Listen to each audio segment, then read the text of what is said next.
at the beach. Happy anniversary, John and Sydney. 60 years, baby. Yippee! Word. Okay, that's good.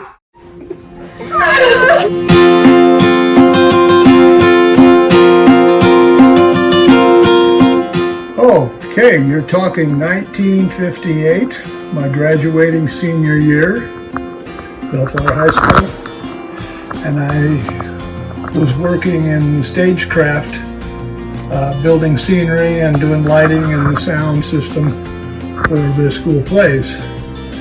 I had done that for 4 years straight, and I saw this one little actress, I believe she was a sophomore, and she'd been in a couple other little plays, but just a little cute little gal running around, and she seemed to start grabbing the lead roles in the newer school plays. Hello and happy 60th anniversary, Mom and Dad.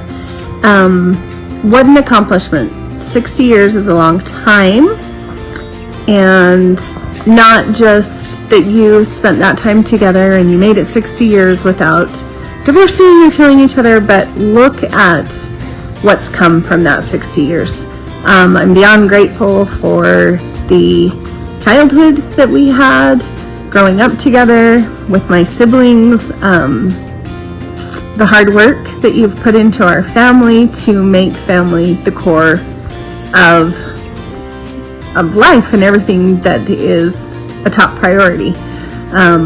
Providing us with the Idaho house, all the cherished memories we have together as a family with each other and our cousins, all the efforts you put into letting us be with extended family.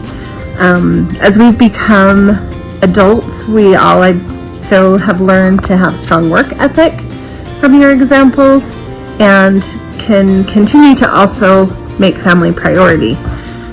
I personally appreciate that we've always been able to come home to you. So whether it was because I had a bad day and I needed to call you, or some of the hardest times I've ever gone through in life, you're the first ones that I've turned to, and you've let me come back home for a day or for months if I needed to, and help me get back on my feet. It's also just nice that we get to come home on Sundays and spend time together, and that we actually want to be together and want to be there. And this last year's been tough not having that. We miss you, we love you, we want to celebrate you and want you to know how amazing you are, how lucky we are, how blessed we are to have you as parents and examples in our lives. I love you and appreciate you. Happy anniversary, and hopefully soon we'll get past this craziness that we've all been going through this last year and get to be together and just give you great, huge hugs. I got roped in and literally roped in, taking her and her girlfriend home after one of our play practices. Might have been 7, 8 o'clock at night. And I was asked to give them both a ride home. Well, in a Model A Ford, there's not a lot of room in the front seat. But your mom chose to sit in the middle seat, and her girlfriend, Marcia, sat on the outside. And we had to drive to the other end of town to drop off Marcia first. Well, after that, I came all the way back to drop off Sydney, who only lived 3 or 4 blocks from where I lived. And we just sat in the Model A and talked and visited, and that's where we first really met and started our conversations. After that, it was laying on the lawn outside the school library, maybe recess or after school, just talking. We just taught that senior year, 1958. I only lived across the street from the library, but we would lay there on the lawn and just talk for an hour or two.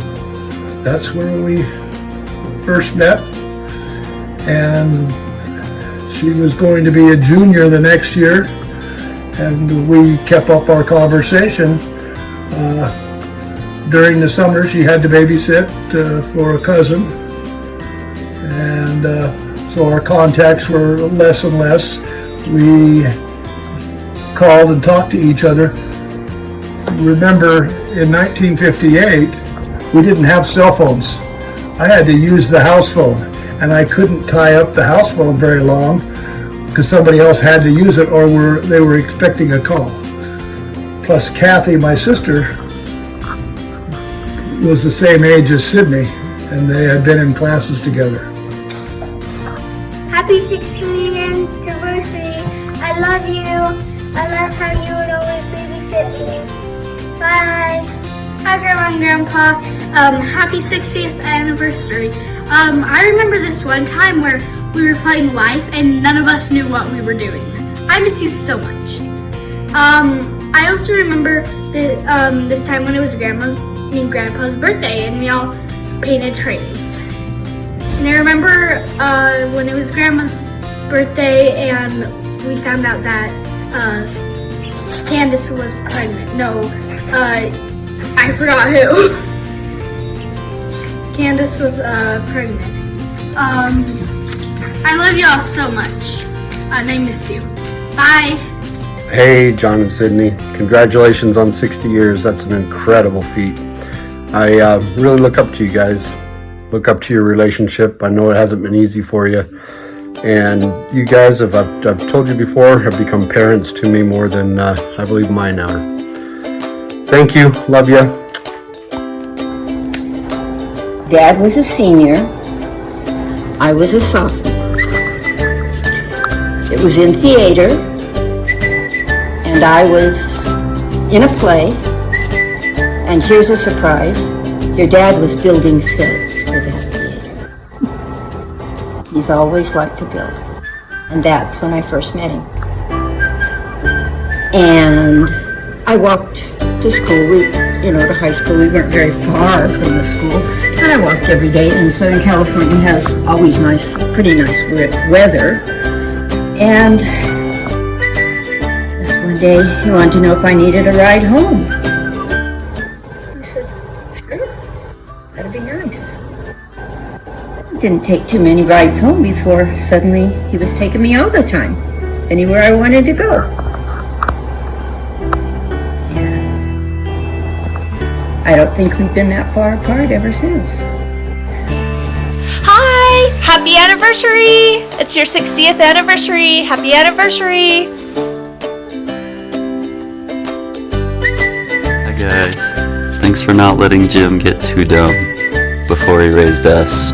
Happy anniversary. Callie, say happy anniversary. Kitty, kitty, kitty. I love you guys. Happy anniversary. It's been a great 60 years. Here's to another 60.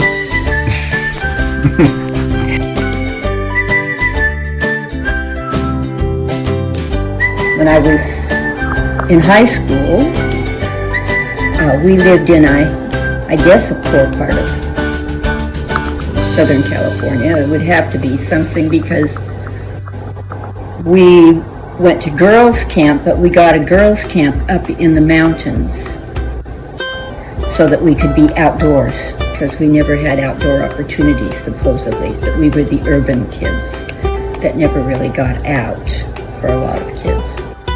So we were up, and he wrote me a letter every day. I was only gone a week, and I wrote him a letter. And that year I was voted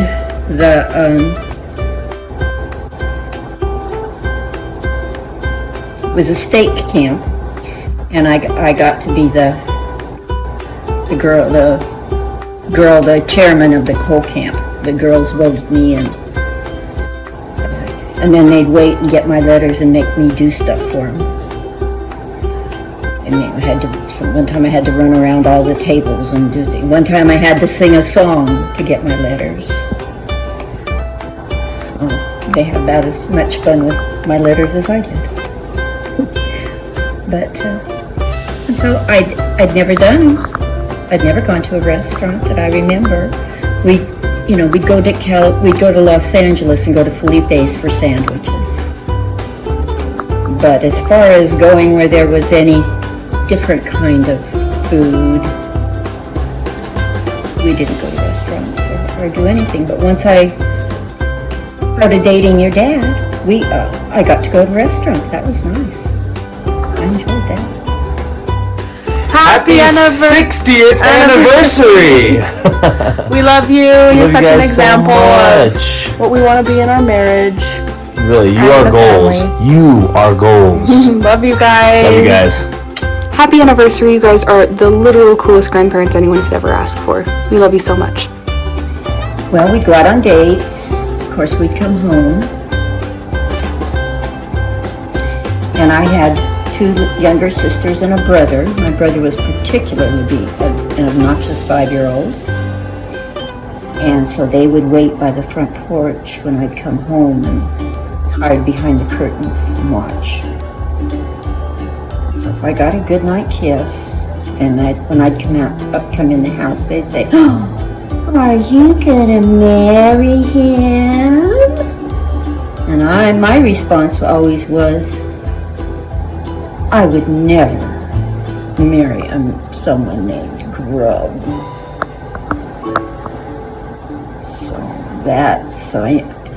And because of, I guess, my parents' marriage, which wasn't a particularly happy one, I could see no reason to get married. And I never really wanted to get married. I had boyfriends, they'd take me out and stuff.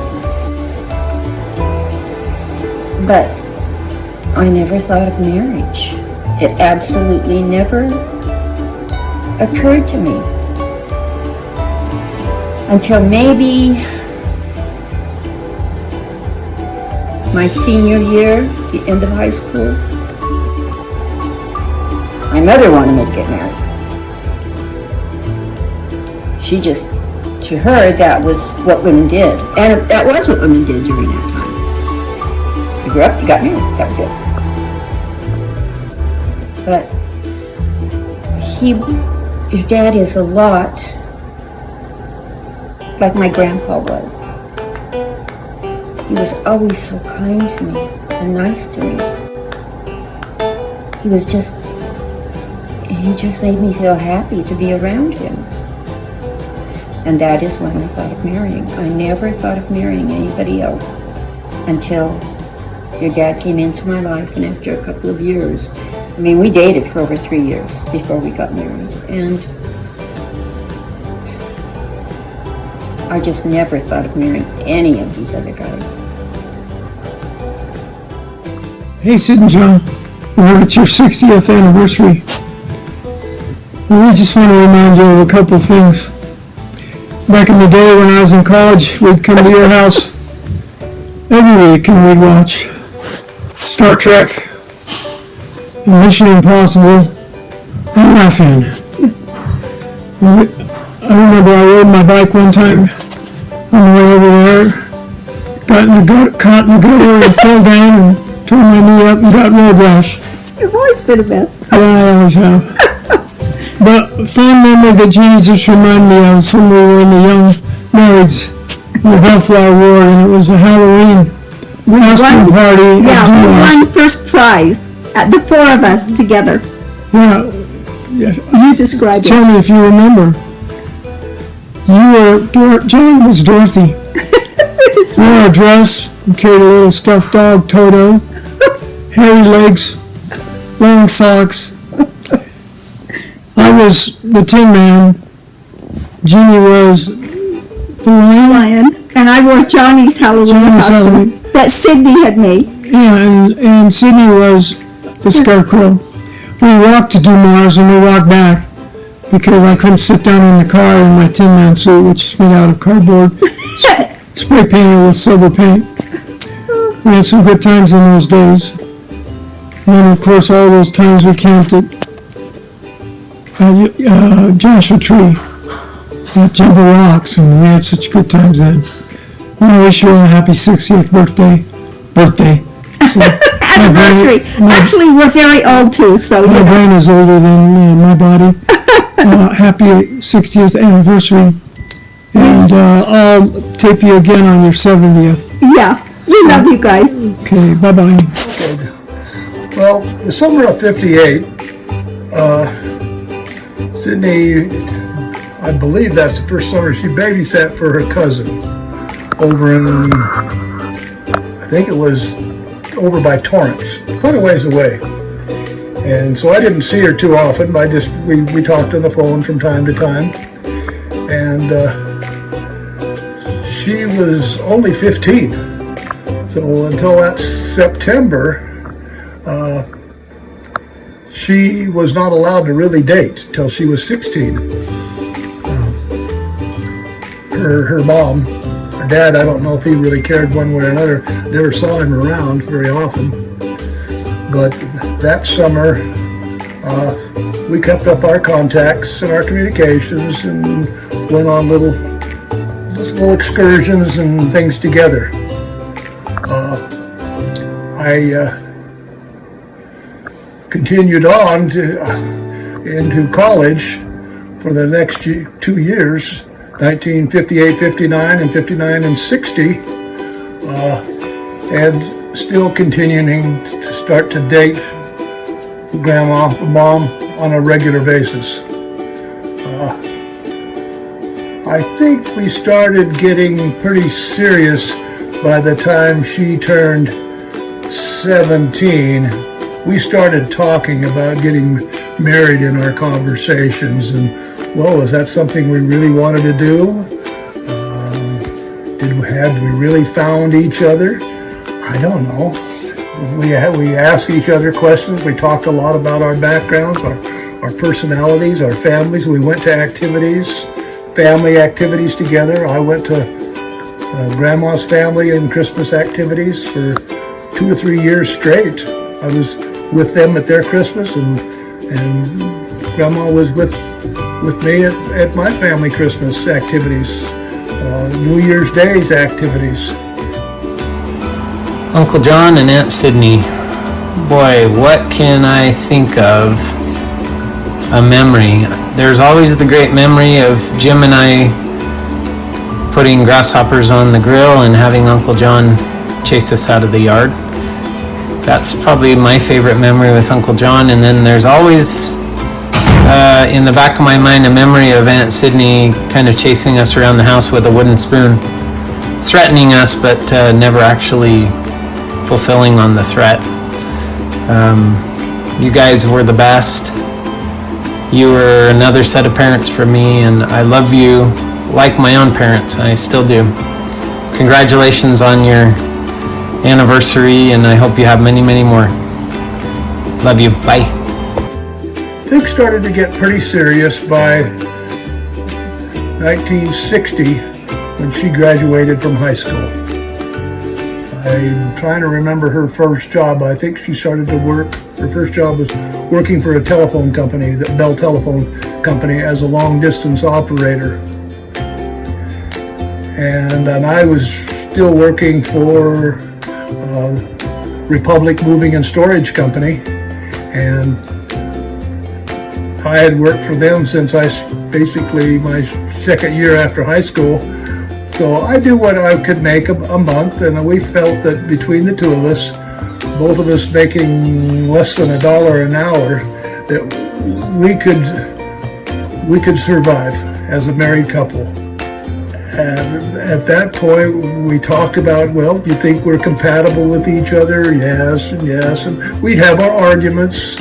We'd sustain from calling each other for 2 or 3 days and then get back together again and start talking again. So by the summer of 1960, after Mom had graduated from high school, I decided, okay, her 18th birthday is in that September of 1960.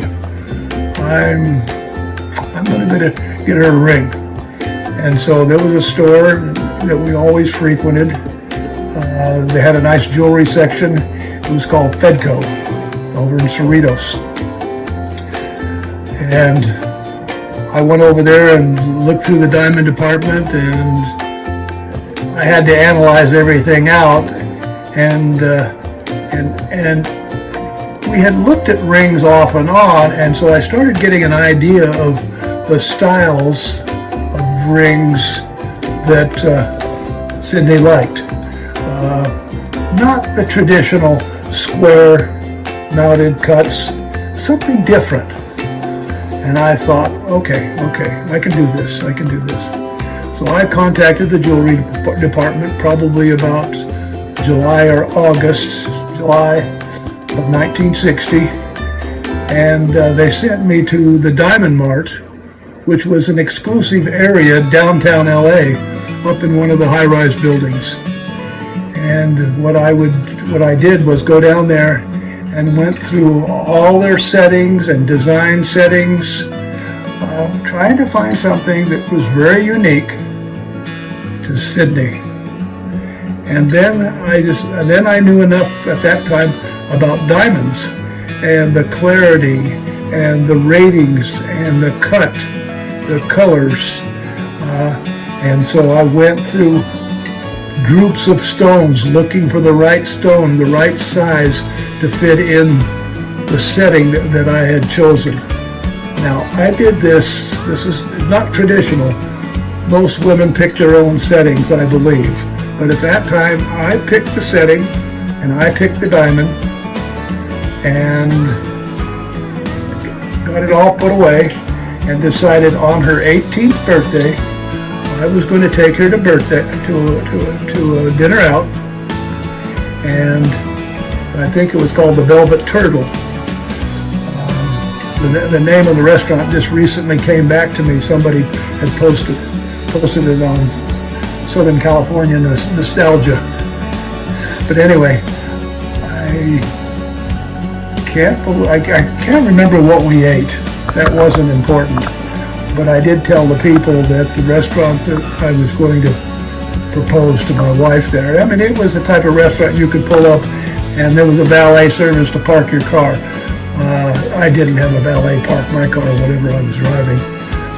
So we sat down and just about the beginning of the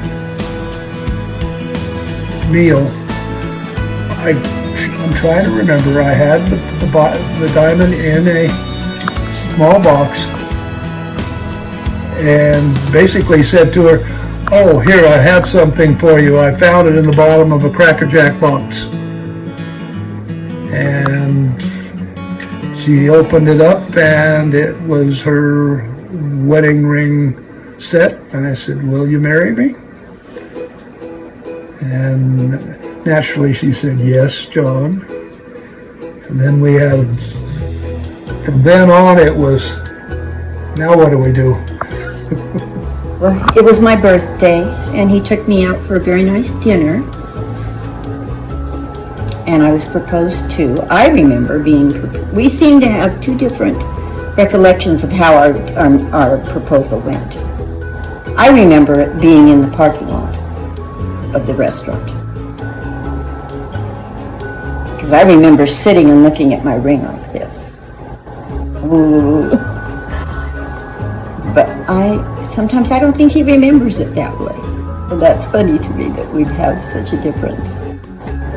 But it was the Velvet Turtle, it was a very nice restaurant. And I can't tell you what I ate because I was busy looking at this ring. I didn't want an engagement ring. I was really surprised, really taken aback by it.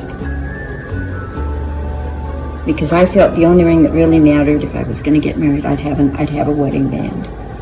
And that was all that I never thought about an engagement ring. You know, these girls, I watched some of these shows about the bridal dresses and everything. And I never once as a kid thought about that. It just never occurred to me that I would someday marry. But I'm glad I did. I'm glad he was who he is. He's been a good husband, a good father. He's helped me see the world in a completely different way than I grew up seeing the world. To my favorite second parents, I wanted to tell you I love you so much and happy anniversary. I hope you're very happy today. Love you. Happy anniversary, Sydney and John. We're so happy for you. That is amazing. And I only hope that we can have your great success and a great, wonderful marriage as long as you guys have. I was going to tell you one of my very favorite memories of you is when you guys came to Virginia. It was just so fun to have you come visit and to have you to ourselves and just get time just with you two. And it's a sweet memory I'll always have. We just loved having you. We have endless memories of your kindness and just how loving you've always been to our family with train rides and just always being interested in us and loving us and always being so kind and caring about our family and our kids. And we just love you and are so grateful for you in our lives and hope you have the best day ever. And I hope we get to see you soon. Happy anniversary. Oh my. I was getting nervous. I was getting a lot of advice from my uncles. I had 3 of them. I said, I understand, you know, here I am, you know, I'm 20 years old, I'm not 21 yet, I'm 20 years old. I had to get my marriage license with my mom's help. I had to go down to Long Beach and get my birth certificate and get my marriage license, get our marriage license down in Long Beach, because it was an LA County marriage license. So we had to go to Long Beach. There was not a lot of governmental offices like there are now to go get a marriage license. There weren't courthouses in Bellflower in 1960. So anyway, we agreed on a date. Pretty well told everybody. By Christmas, we were telling everybody we're getting married January 19th. It was going to be a very close, personal family wedding. Mom kept saying, I want, if we can have the bishop marry us. And I wasn't real comfortable with, I just didn't know the terminology and the status and the position of a Mormon bishop marrying anybody, for that matter. I just didn't know enough about the church. So I said, I would like to have my aunt's father, who's a retired Lutheran minister. And I had gone to Lutheran activities with that family from time to time, Christmas programs and things like that. And they always put on really nice Christmas programs. But I remember meeting him at a lot of family activities. And I said to my Aunt Lucille, I said, do you mind if your dad, could he marry us? Oh, she said he'd probably love to. So that was pretty well set up by the 1st of January. And but they lived clear across Los Angeles, almost an hour away from where we lived. It was closer to the LA airport than any place else. I'm trying to remember the name of the city. Linwood, I think. And they had a very small home. There were, as I remember, I think there was 13 people total. My mom and dad, my grandmother, my sister, Mary Louise, Gramps, Mima.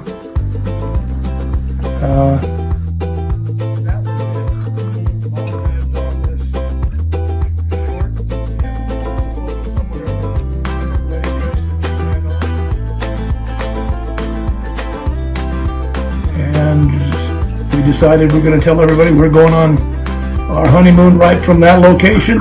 It was close to the west side of Los Angeles where we could get right on Highway 1 and go up the coast and head towards San Francisco that Thursday night, the night before the Kennedy inauguration. Anyway. Happy anniversary! We can't wait until we celebrate in person with you. We love you so much. Harrison loves you too. Say hi. Say hi. Smiles. This is smile.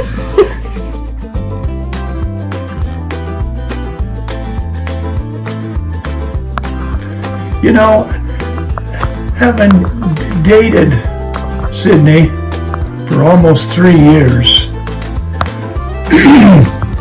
And everybody was giving me marriage advice, which normally happens, I guess. My uncles especially. I was happy, apprehensive. There's always the worries of furniture and getting an apartment and all the things that go along with getting married. You know, moving into an apartment and what are we going to live on and what are we going to do for furniture and where were we going to live? What was the best place to live? So here I am still working in Los Alamitos at a moving and storage company and going to school, Long Beach State, and Mom was working in Downey at the AT&T long distance, as an AT&T long distance operator. We said, let's find someplace halfway between, and Bellflower was the most likely place. We had to move. I had to move my things. And we had found an apartment in Bellflower on the ground floor. And we moved in what we had to have to move in. We didn't have much. We had to go buy a bed and a mattress. And I had gotten some things at my shower. Some towels. My grandmother, Mima gave us, me and my gramps, gave us silverware for our wedding gift. My father's family of women, every month they had club, what they called club, and they would get together and make a nice lunch and play cards and gossip and, you know. And so at that club I got recipes and ingredients for the recipes from my aunts' homes. And so I had that. I got a pressure cooker. That's another story. That's quite the story on the pressure cooker.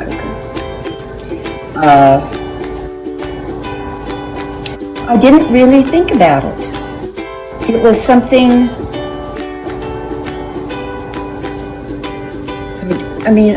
I was going into a life that I really didn't know anything about. I just didn't think about it. It didn't occur to me. I don't know how else to express that. It's so strange to me to think of it now. I was totally unprepared. I could burn water. And I've burnt many things ever since because I get sidetracked doing something else. My brain goes. But I was going to wash the floor of the apartment. And I could figure out how to get the water on the floor. I could not figure out how to get it up. I just had no clue what I was gonna do. You know, and just thinking about it right now, is the first apartment we lived in was within a block of the first place my dad and mother lived in when they got married in 1937. Just a block away, and a half a block off Bellflower Boulevard. Well,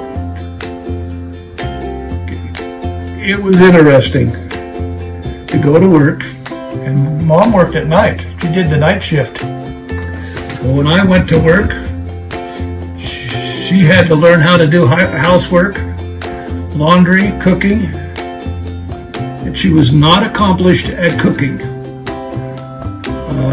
We had all the dishes and everything when we needed to get started, but being a housewife, as we would look at it nowadays, or then, housewife, was different. And so we had our ups and downs. That first couple of months was up and down.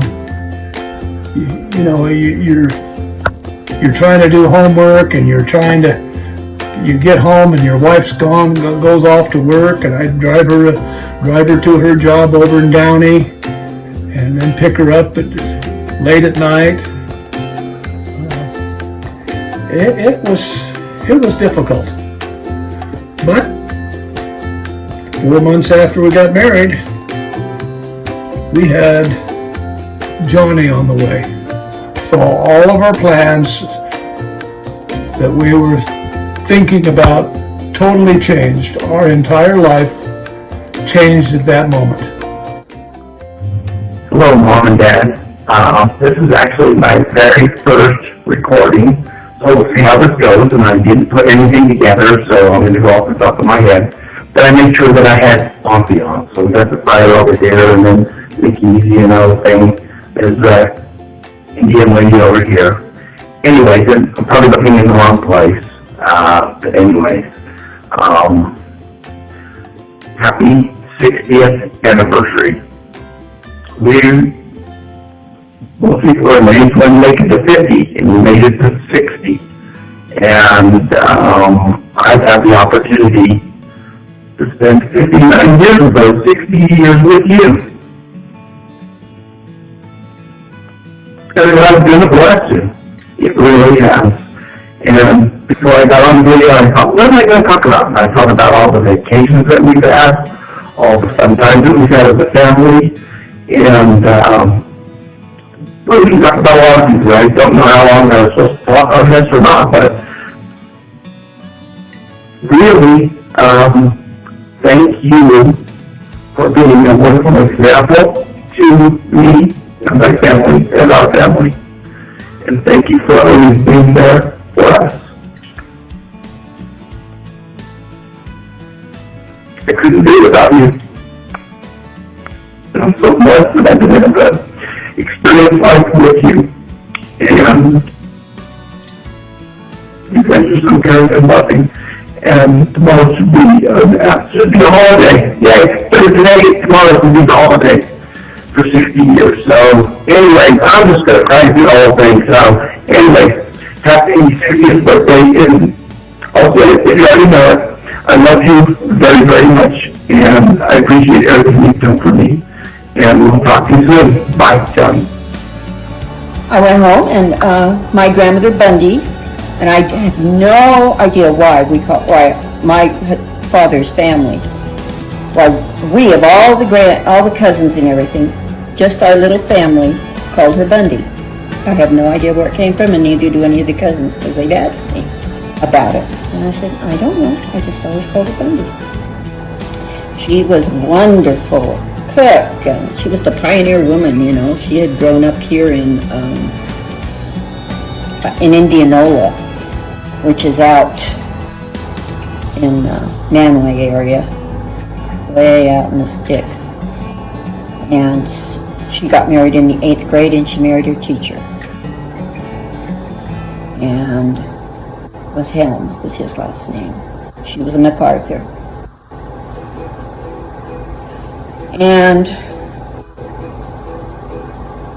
he taught, and they moved around different places. When I say she was in the 8th grade, that didn't mean she was like 12 or 13. She was older than that, but that's just as far as the high school went, as the school went. So that's who she married.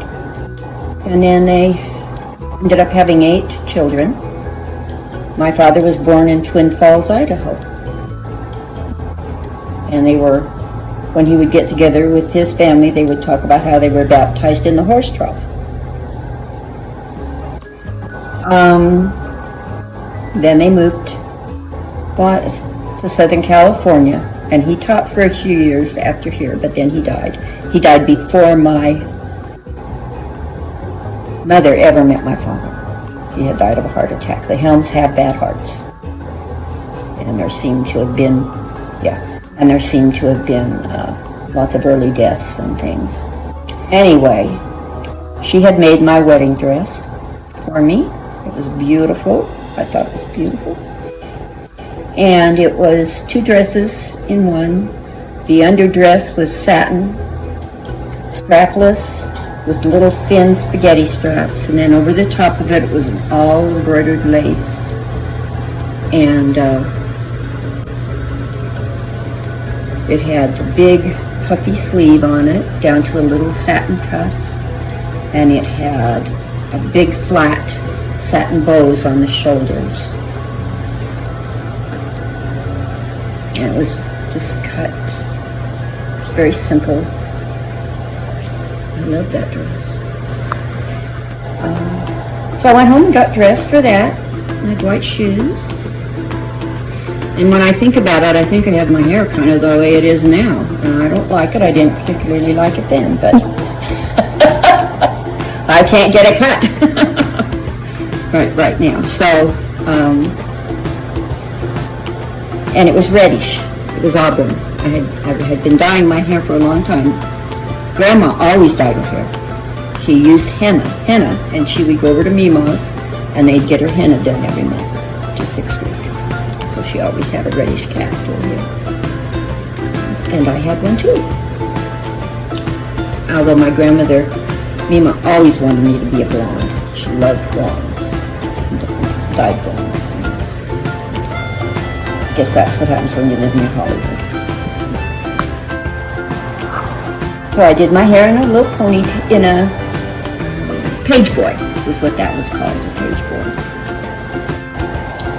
And got in the car with my mom and Jeannie and Farrell and Bill and my grandparents, Nima and Grandma. And we drove I remember a little house, but Dad thinks it was an apartment.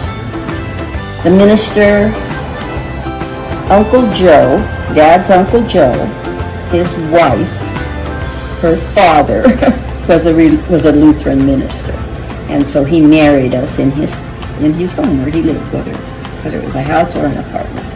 And we had our wedding there, and it was very simple, very nice. And then afterwards, we went out to a restaurant near the area and had dinner. And we got in the yellow Witch's Brew, because you named your cars in those days, and you'd have the name of the car on the side. And this was the Witch's Brew, and it was yellow, funny color yellow. And then took off. Up Highway 1. I will tell you one thing that is all, to this day, it still irks me about this. We found I'd never stayed in hotels or motels. I didn't know anything like that. So we found what appeared to be a nice hotel, or motel. It was only, I think, 2 floors, so that would have made it a motel on the beach, further up the coast. And we stopped there. John went in and got us a room. We go into the room, and I went into the bathroom to put my nightgown on, get ready to go to bed. And your dad then picked up his pajamas and went into the bathroom, and he locked the door. I thought, well, what does he think I'm gonna do to him? Does he think I'm gonna run in there like a ravaging wolf? I was really put out with that. When I heard that click, whoop, I'm still a little ticked about it. Hey, Mom and Dad, how are you guys? Happy anniversary. You made it, so good job. Sorry I don't get to see you.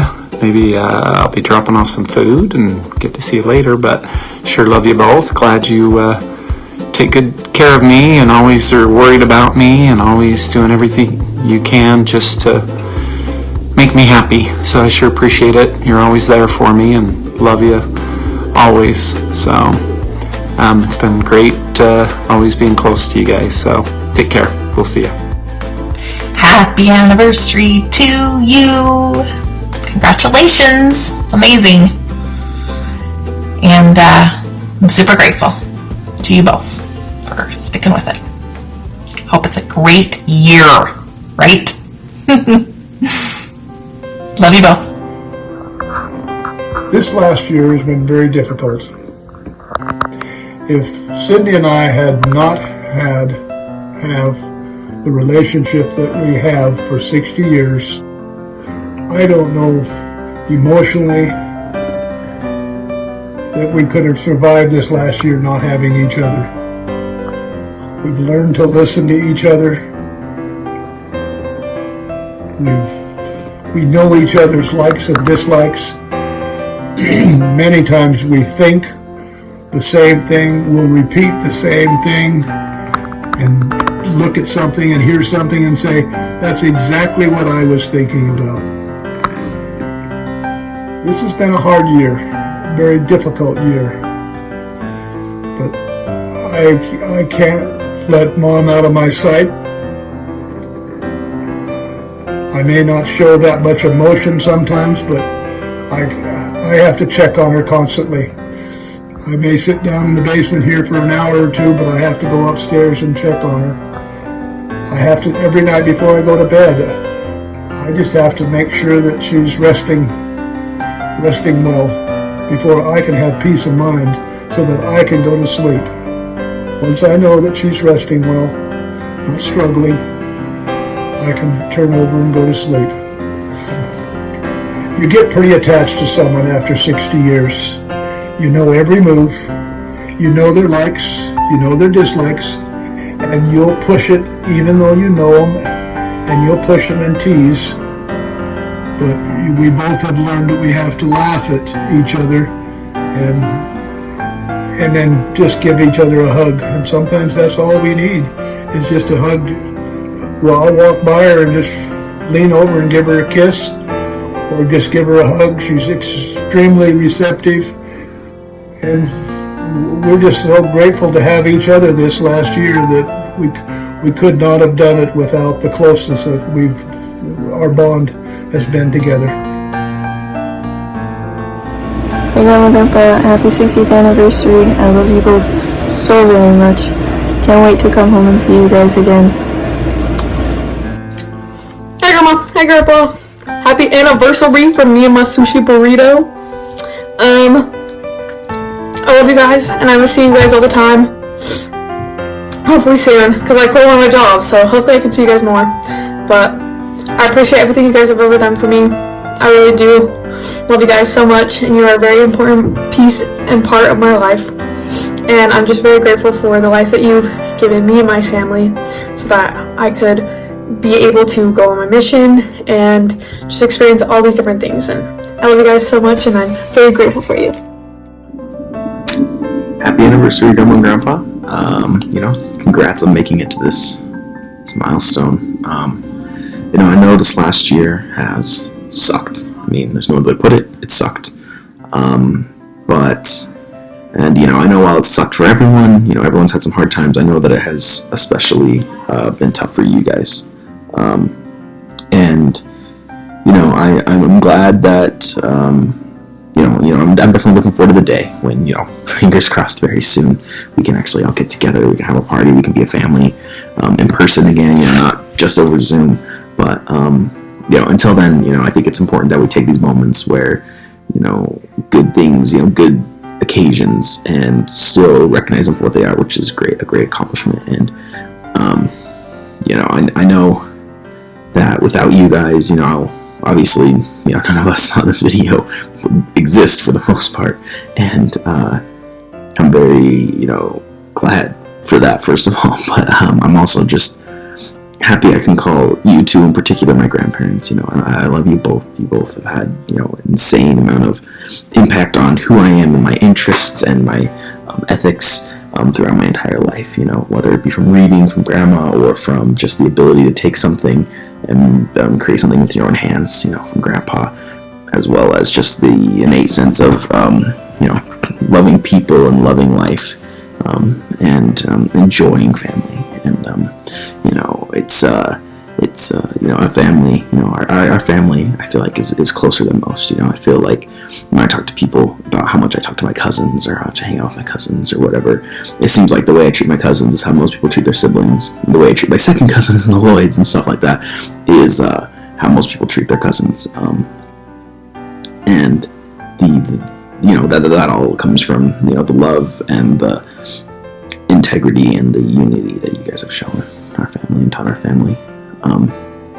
So I just want to say I'm grateful for you guys, and it sucks that we can't all get together and go out to have the siblings take you guys out to dinner like you normally would. But I'm glad that at the very least we still can celebrate it even from afar, and that technology lets us send these little messages and stuff. And I wish you all the best, and as you know, you can always call me if you need anything. And especially now since I'm just a few doors down for a little bit. I love you guys. So happy anniversary. And also thank you to Mary and Caitlin, who I believe were the ideas behind this little video project. And at the very least, we're definitely the executioners, with Mary hounding people, especially me, and Caitlin actually putting it together. So thank you to them. They're awesome. So we got a good family, and that's definitely thanks to you guys. So love you. 60 years of marriage. Once again, I never thought about it. It's just one day folds into the next. And all of a sudden you think, where's all this time gone? And the pandemic, there's nobody else I'd rather be stuck in a house with, that's for sure. But it's just, in fact, it's very comfortable for me to be here with him.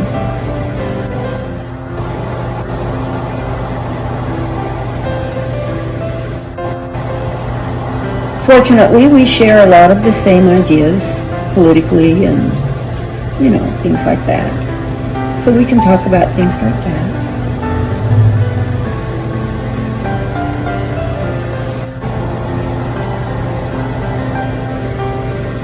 I'm so glad we got married. Hasn't been anything like I thought life would be, because I didn't have really any really good ideas about life. I guess I've always been a feminist without knowing that's what I was, because there wasn't a name for women like me. But I didn't ever scare him off. My ideas didn't seem to bother him. I pretty well put him over to my side, and now he's able to look and see what other women are living through or going through or have gone through, and he can have empathy for them. And I'm greatly appreciative of that. What will I say to him tomorrow?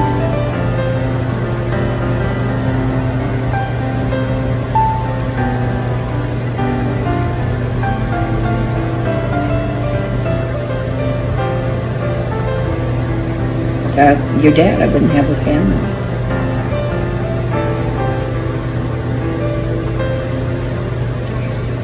And without my family, it would be a very sad life.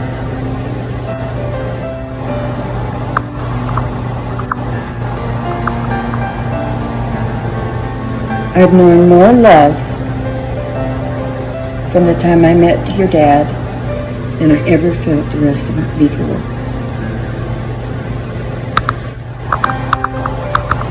And I have felt able to give love. I had to learn to give love because I was very protective of myself. But he's helped me learn to love others. And I'm grateful to him for that.